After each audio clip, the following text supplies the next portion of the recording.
आणि आजपासून देशामध्ये एक नवा कायदा अस्तित्वात आलाय त्या संदर्भातली बातमी आहे ऑनलाईन गेमिंग विषयीची। देशातल्या एकूण लोकसंख्येच्या जवळपास 30% जनता ऑनलाईन गेमिंगच्या विळख्यामध्ये अडकल्याचं समोर आलंय।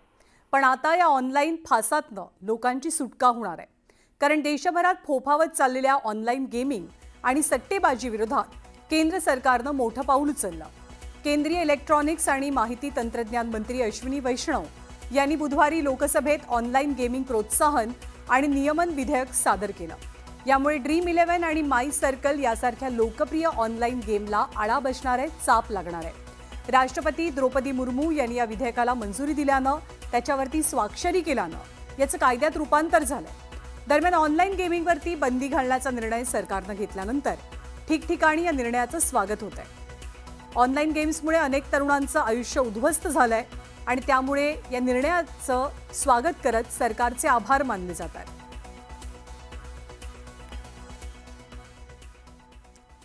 ड्रीम11 वरती सुद्धा ही बंदी लागू होणार का असा प्रश्न अनेकांच्या मनात आहे, पण ड्रीम11नंच या संदर्भात एक नोटिफिकेशन प्रसिद्ध केलंय।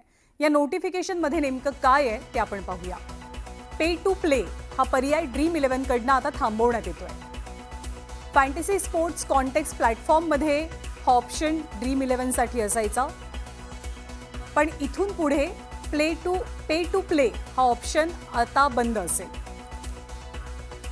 ड्रीम11च्या वापरकर्त्यांनी आपापले पैसे काढून घ्यावेत असं आवाहन ड्रीम11च्या वतीनं करण्यात आलंय। तुमच्या खात्यातले पैसे सुरक्षित आहेत याचीही हमी ड्रीम11 कडनं देण्यात आली आहे। तर ऑनलाईन गेमवरच्या बंदीचं कोल्हापूरकरांनी कसं स्वागत केलंय आपण पाहूया।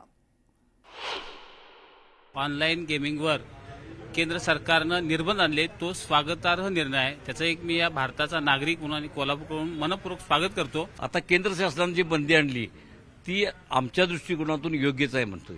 कारण काय झालं की ह्यामध्ये आता दररोज आमच्या व्हॉट्सअपला आणि ह्याला नाही अमुक गेम तमुक गेम इतके पैसे, आणि लोक काय झाले की आता माणसं दोन बाजूला आलेले ऐहिक सुखाकडे गेलेले आहेत। त्यामुळे प्रत्येकाला वाटतं की मला काहीतरी पैसे मिळावे। आमच्याकडे खूप तक्रारी येतात, लाखो रुपयाला लोक बुडलेले आहेत। त्यामुळे अशा गोष्टी शासनाने केल्या त्याला आपली मान्यताच आहे। शासनानं जी गेम बाबत भूमिका घेतलेली आहे ती खरोखरच स्वागतार्थ आहे। कारण आज जर समाजात बघितलं तर बरीच मुलं ही व्यसनाधीन आणि बऱ्याच वाईट गोष्टींच्या नादाला लागलेली आहेत।